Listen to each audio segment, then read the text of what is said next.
Hello, you're listening to the OMG MotoGP podcast with former Grand Prix rider and British champion Keith Huewen and myself, Amy Reynolds. It is the preview to the Emilia Romagna Grand Prix at the Misano World Circuit. Marco Simoncelli, they are back there again after a one-weekend break, and this was down to some changes to the calendar, but it's also meant that there's going to be a whole heap of pressure to get the paddock moved for next week's Grand Prix. Yeah, I mean, and that's the reason why we're starting an hour earlier on Sunday. All the races are an hour earlier on Sunday this week compared with last week. So, it's how I mean, the pressure is huge here at the moment. I mean, some of the trucks have moved out into a compound. Apparently, they had a cycle race or something along those lines. There was something that the track was booked for in that interim weekend between the last time we were in Misano 1 and now. And so they had to move everything out of the paddock, and now everything's gone back in the paddock. That bit, as you say, is the easy bit. The hard bit is getting to the next track, which is, the other side of the world, effectively. So that's probably got something for the reason why we're starting an hour earlier as well, so everyone can get out of there and get on flights and the like and get moving, get freighted, and everything's shifted away. I mean, this one replaced Kazakhstan, which replaced India. It's all a bit messy, really, isn't it, as far as that's concerned? And thank heavens for Misano. Otherwise, we'd be falling below the contractual 20, I think it is, for TV and so on and so forth. And in that case, Dorna would have been picking up massive penalties for not actually producing the amount of races that they were contracted to do as a minimum during 2024. So quite serious, really, it could have been. But good old Misano, do it again. We've got a double header there. But completely different. It might as well be a different track because the weather was cooking and hot and the like last time out. This week, it's cold. They've had thunderstorms there for the last couple of days. It is going to be nice weather when we get to the weekend, but it's going to be nice weather like you get in England. It's going to be like 17, 18, 19, maybe 20 at top degrees of ambient. And if it's sunny, the track temperature will come up. If it's cloudy, it won't come up, and that's a problem. So I think that there's quite a lot of difference in setup and the like. I mean, I think last time they were trying tyres quite a lot in testing the Monday test after the last Misano race. They were trying out different tyres and the like that they might need for this one, but the chances are that they're going to all be going with the softer ones anyway. So it's not quite as straightforward as you might think. Just turning up at the same track, they're always completely different when you get back to them. Going back to the same track just brings me back memories of 2020. It kind of gets me back into oh God. But like you said, it should be a really different weekend. And especially with this time of year, Misano is obviously on the Adriatic coast. And when you arrive there, you can really see that the holiday summer season is coming to an end and everything. Some restaurants and bars are actually closed, but everybody else is just holding on for this one race weekend to go through. And then you can see the shutters will be down until the start of summer next year. Yeah, it's a funny feeling, isn't it? It's like going to the Essex coast. It's like going back to my old hometown of Southend. Everything's shut down, or should I say Southend, just to make it about right for Essex boys. But it is a strange feeling when you get, and your favourite restaurant that you might have used last time is closed this time. Like those ones that are right round the port, that nice ones in Riccione down in are shut. Or the waiter that you really enjoyed last time isn't there anymore. They've all packed up for the summer season and gone home, and you've got some geezer who don't know what they're doing serving you. But it's kind of it is a strange feeling. The beach being empty, the hotels being empty, but at the end of the day, who cares? We're all at the racetrack. I mean, that's the main part of it, and they will set up in exactly the same places. The plan for the paddock. It's not a case of turning up and pinching a place. We have to remember that. The IRTA boys, the International Race Teams Association boys, absolutely have that paddock mapped out by the millimetre. All the trucks are parked in exactly the right places. Everything is where it should be. And that plan, of course, they'd have only played it out 2 weeks ago, so it should be fairly easy to park everybody up. I always smile when I get there. You drive down the Giracato Drive or whatever it's called, and you're always looking for the pole position to park your hire car. And then you walk past the Grand Prix paddock for Grand Prix riders' cars. And there's always Lambos and Ferraris and things that have been lent to some of the. I mean, who the hell would lend any of that lot a bloody high class car? I certainly wouldn't. It's like you end up on its lid in a ditch somewhere nearby. But they have that priority parking place, and I always think, we're not all equal. Listen, before we move on to talking through some of the permutations for this weekend, because you guys did an amazing job of dissecting the last race we had in Misano, let's touch on some news. Dorna have made an announcement that they have a new appointment. Kelly Brittain is the new managing director of global marketing. She's come from Red Bull Technology, and it sounds like it could be a really good signing. 100%, Amy, 100%. I mean, I looked at her resume. Her resume is class. The lady knows what she's at. She reports to Chief Commercial Officer Don Rossamondo, who we've interviewed on here before. Dan Rossamondo came in. I think this is great timing. I wonder whether it's the light touch of the possible Liberty situation as well. I mean, it's what we are missing on, everybody keeps scratching their head. Why is it not working? Why are we not getting what we want? Why are we not? And this woman is fan centric. It's she's really got her finger on the pulse regarding what I think MotoGP needs, and it's at the right time. I tell you what, it's not just an opportunity for MotoGP; it's a massive opportunity for Kelly Brittain. This is she's just been handed this. Sometimes when you're handed these jobs, you think, "Oh, that's a bit of a poison chalice. How the hell are they ever going to make that work?" But this opportunity, I think, there's a big hole in Dorna's strategy, and we've been on about it for ages, particularly from a British perspective. Why is it not happening at Silverstone? Stuart Pringle points a very light finger at Dorna for their responsibility for promoting the sport. Dorna pointed back a little bit at Silverstone. It's that kind of, nobody's really taking responsibility for the fact that we're not engaging the fans that we should be. That's the younger fans.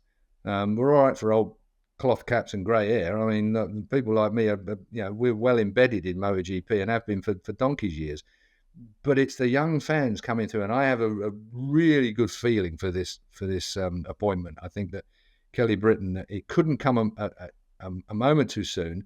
I think it's a great opportunity for MotoGP, but I still think it's a great opportunity for her to really, really. She's got a great resume. I don't know whether you've had a look at her resume. I mean, it's pretty impressive. And this, I get the feeling that this will feel like an easy job to start with, because there is so much ground that you can grab early on to make an impression, and then you start fine tuning it into the kind of plan that we need moving into the future. So big ups for Kelly Brittain. Really look forward to her work. It feels weird to talk about MotoGP as a product, but as a product, it's a great product. And if you are wanting a exciting season to come in off the back of to work with, then she's got so much to play with. But I really just hope that this is the start of many appointments, because I feel like you need Kelly's and Dan across lots of different departments. You've got like the Dorna stalwarts that have been there for years. They know how this championship works. They know how the paddock work like the back of their hands. Like, you see them like dotted around. The guys that work for Dorna that have been there since like the very first day. But I think what they need to do, and you and I have had this discussion before, Keith, is you need a lot of these outsourced appointments that have the resumes like Kelly Brittain, like Dan Rossamondo. They've worked with different sports and championships, and they're not just Spanish focused. And I think that's what will make the difference. The sport is in a great position. I mean, Dorna have done a great job with the rules, with the sport itself. We've got, it is a wonderful, wonderful sport. There's no doubt about that. There'll be cries from the stones under the stones that are saying, "Don't make it like Formula One. Don't do this. Don't do that." But it's got to progress forward. It's got to move forward. And I think that these are the appointments that needed making that should be made. And when Kelly Brittain has nominated her team, I mean, this is not a one-person band show here. she will have to nominate a team. Dan Rossamondo will obviously approve it from his position as well, because she answers to him. Once that gets rolling, I think we're in for a good position. And of course, it comes at a time when we've got new rules coming in 27. The upheaval that will be there in 26. But it's a real opportunity. I just think that our wonderful sport is not really known in the manner that it should be outside of our own circles. I think we've become we're a big bubble, but it's still a bubble, and it will be good if it bloody starts to pop and we start spreading out a little bit. And I think that these kind of appointments, as you say, the more quality people that we bring in to move our sport on, it's got so much headroom. MotoGP has got massive headroom. We keep going on. We make these comparisons with Formula One. I make these comparisons with Formula One because I think Formula One is a wonderful sport. There's no getting away from it. It is a great sport. It's a little bit boring when it comes to racing. If we compare it with MotoGP, it's got nothing to. MotoGP beats you into a cocked hat across 3 classes, and I think that's the other thing. We get, we don't get one race in the afternoon. We get 3 brilliant races. Look at what happened last time out with Moto3. I mean, It just needs that development in those areas. And these guys, I think, along with Liberty, we're going to see a sea change in the next couple of years. Yeah. I think the thing that Formula One has that we perhaps just don't quite have, maybe from a UK market, well, that, but also, there's a bit of an association at the moment with Formula One, that Formula One's a cool sport because, the kids all want to wear the merchandise. Lots of the fashion brands are all doing their own, like, McLaren spin-offs and things like that. But that is just because at the moment, there is this, like, F1 is kind of, whilst the racing's not where it was a couple of years ago, it's just built up this credo, I guess, with the younger audience, which is, like you said, who Dorna really need to go after and target. I had a message from my mum at the weekend saying, something that might be of interest for you. Susie Perry's on Sunday brunch or something like that, talking about MotoGP, da-da-da-da. And I was like, that's really cool. That's amazing, because that is what you would call mainstream media. But the fact that my mum's watching it, I was like, it's probably going out to the wrong, it's capturing the wrong people. But using that as a model, if you get people like Susie Perry talking about it in the right places to capture, I hate saying this, but people younger than me as well, because now I'm not even of that generation.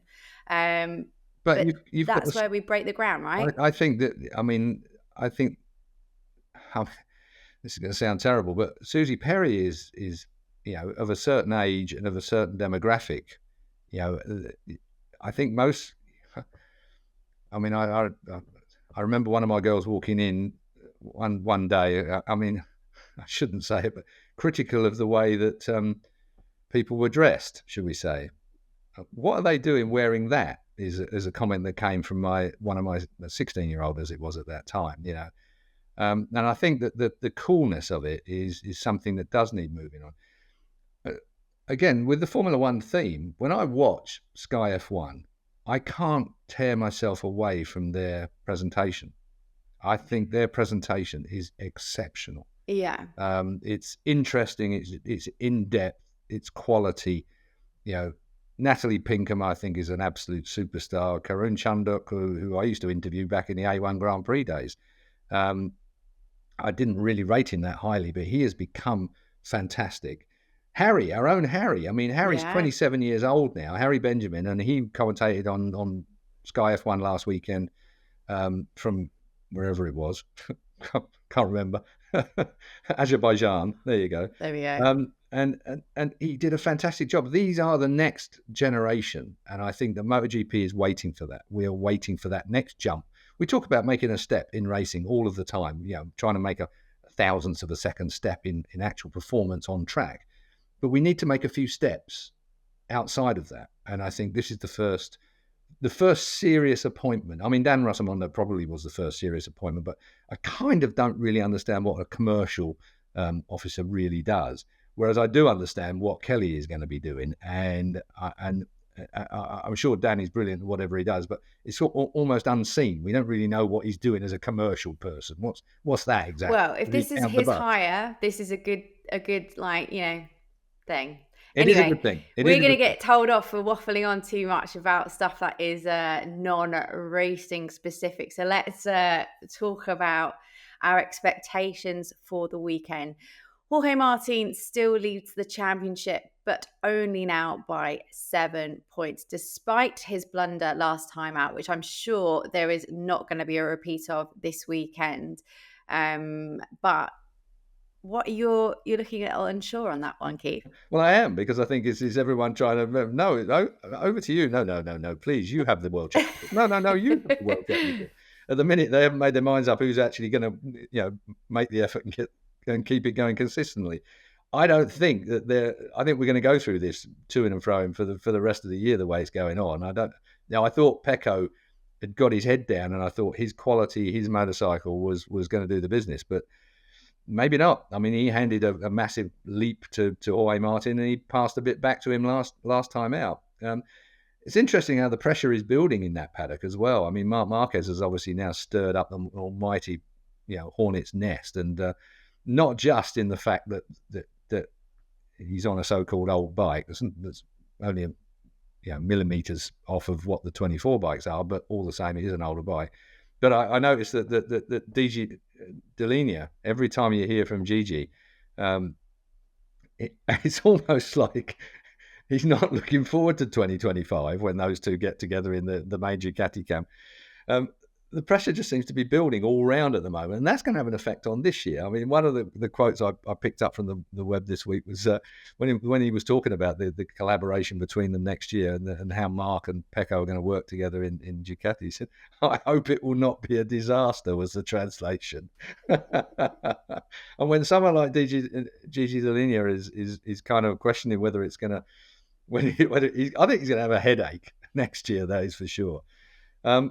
And that's the reason why this weekend also has a dimension to it. I mean, Marc Marquez, Martin Rains, I love Dr. Martin Rains. I mean, anybody who doesn't follow Dr. Martin Rains, you need to, because he comes up with stats all the time. He used to be Dorna's stats. In fact, Dorna's stats have never been as good since Martin Rains doesn't do them anymore. I don't know whether they wouldn't pay him or what the situation. But if they want somebody who does decent stats to get out to the world, then you need to rehire Dr. Martin Rains on a decent rate. Martin Rains, his stat, 31 years old. Okay, Marc Marquez, this is.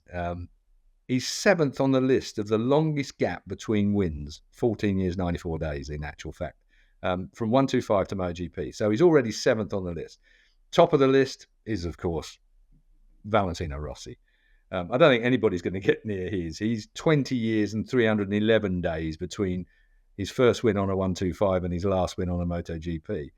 I mean, these stats, do they mean anything? Probably not. But I mean, I love looking at them, and you can put in context where Marc Marquez is at this particular point, despite the fact he's had nearly 3 years off through injury. I mean, the man is an exception. And I think he could do the business this weekend. That's what I was going to ask you. Can he do 3 in a row? It'll be his first since 2019. So you've answered that one rather nicely. The other thing that's up for grabs this weekend is the Constructors' Crown.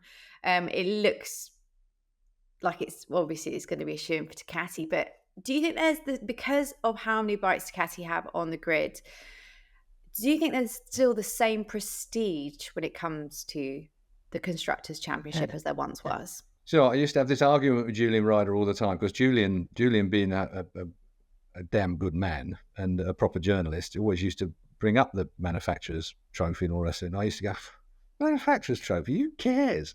Well, there we go. We see what you think of it. I never bothered with the manufacturer's trophy. It didn't mean anything to me. The Riders' Championship was the only thing for an ex-rider that you concentrate on. But of course, as Julian quite rightly would correct me instantly, it matters a huge amount to the manufacturers to be the leading manufacturer. Honda, Yamaha, especially the Japanese back in the day when the manufacturer trophy was everything. I think it was 2 things for Honda that meant more than anything, and that was the manufacturer's trophy and Suzuka, perhaps, the endurance race. There were certain things, the 8-hour, there were certain things that meant more than anything else. And I think for Honda back in the day, those were the 2 that were the most important. Yes, it does matter. We've got a bit of a rebalancing coming, haven't we? With only 6 Ducatis on the grid, we've got 4 Yamahas next year, 4 Hondas, obviously. So it's balancing up to a great extent. 4 Aprilias, obviously.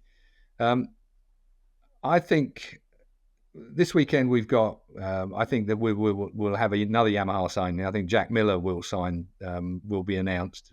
I mean, it's pretty much a home race and the like for them. So I think that Pramac, obviously, I think Pramac are the sponsors this weekend as well, aren't they? I think as a title sponsor. So Pramac will surely make that announcement this week on Thursday, later today, in actual fact, that Jack will be the next man to join Miguel Oliveira in the Pramac Yamaha team for next year.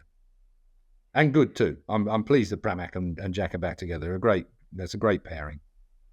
Yeah, I think they've got a good team there. I think Miguel has just had a couple of years where it's, for one reason or another, it's just not come together. So I think he needs a bit of pastoral care. I think Pramac is a family. It feels always that team feels like a family. They party together. They do everything together. So I think Pramac is a nice environment, and it might bring Jack back on as well. The only cloud perhaps on that horizon is that will Yamaha have developed something that will enable them to be able to produce better performances during next year. We'll see.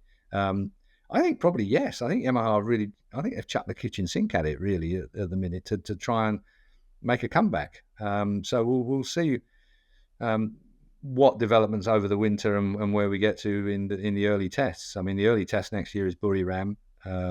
First round is Buriram next year as well.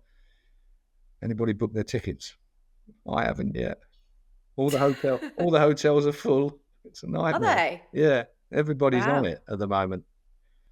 It's. I mean, I said to you the other day. I mean, I've been in Thailand for the last couple of months, and the buzz is huge. There are no hotels available at the moment. I've got friends that live out there all the time, and they've tried to book places. Funny enough, I bumped into a bloke in a bar, Tom, who's just bought a bar in Buriram, and he's got some rooms upstairs that he's developing. And I've said, hang on to them for us. Don't know this bloke from Adam, but there you go. He's got some spare rooms. So there will be some. So if you're worried about going, the wonderful thing about Thailand is you just turn up and you say, I need a room. And before you know where you are, there's a load of people running around looking after you and fixing things. I like that about Thailand a lot. So we know this weekend we've got a different set of circumstances. We've got a pressure cooker where no one wants to decide who's going to lead this championship which way. So Keith, taking that all into consideration, give us your predictions for this weekend. Let's start with the sprint. Jorge Martin again. I think we're going to have more from Bastianini this weekend as well. It was good to see Morbidelli in the mix last time out as well. That was a bit of a shocker, actually. I wasn't expecting that. So Franco Morbidelli, a lovely fella and super clever. Is he your third? Well, I think I'm going to go Jorge Martin, Enea Bastianini, and Bagnaia in the sprint. Okay. Bagnaia for the big race, of course. Couldn't be anywhere else. Marc Marquez. Oh, actually, I forgot about. Hold on a minute. What do you mean it couldn't be anybody else? It could absolutely be anybody else. It's true. Anybody else? In my brain. You just touted Marc Marquez, and now you're reneging on that. Yeah, so we're going Pecco or... I'm going to change my sprint race because I forgot about Marc. You see, this is the trouble. Marc Marquez has been so far out of the equation for so long, almost he doesn't come to the top of the deck when you're making your picks. Not that these picks count for anything at all, because as we saw last time out, anything can bloody well happen. But it's entertainment. I mean, if you want to join in, of course, the comment section below, please do let us know what your picks are. I'm gonna swap out. I'm gonna swap out Bagnaia in the. Okay. So I'm gonna go Jorge Martin, Marc Marquez, Bastianini. Jorge Martin, Marc Marquez, Bastianini. Okay. And then I'm going to go Bagnaia, Marquez, Martin for the main race. Lovely stuff. I've jotted those down, so we shall complete see rubbish. How accurate those are come Sunday afternoon. But myself and Keith will be back next week to talk the Emilia Romagna Grand Prix. And in the meantime, as Keith said, if you would like to jot down your predictions below in the comments, please do. And whilst you're there, give us a like, hit the subscribe button so you never miss a minute of anything. You're pointing at me. Oh yeah, is that the button press? I get that now. And you can check out the links below for more information on our YouTube and Patreon memberships. We are hoping very, very soon you will be able to have a little bit extra if you join our Patreon memberships, and we're potentially playing with having some live studio or audiences. So we'll hit you back with some more information on that when we have it.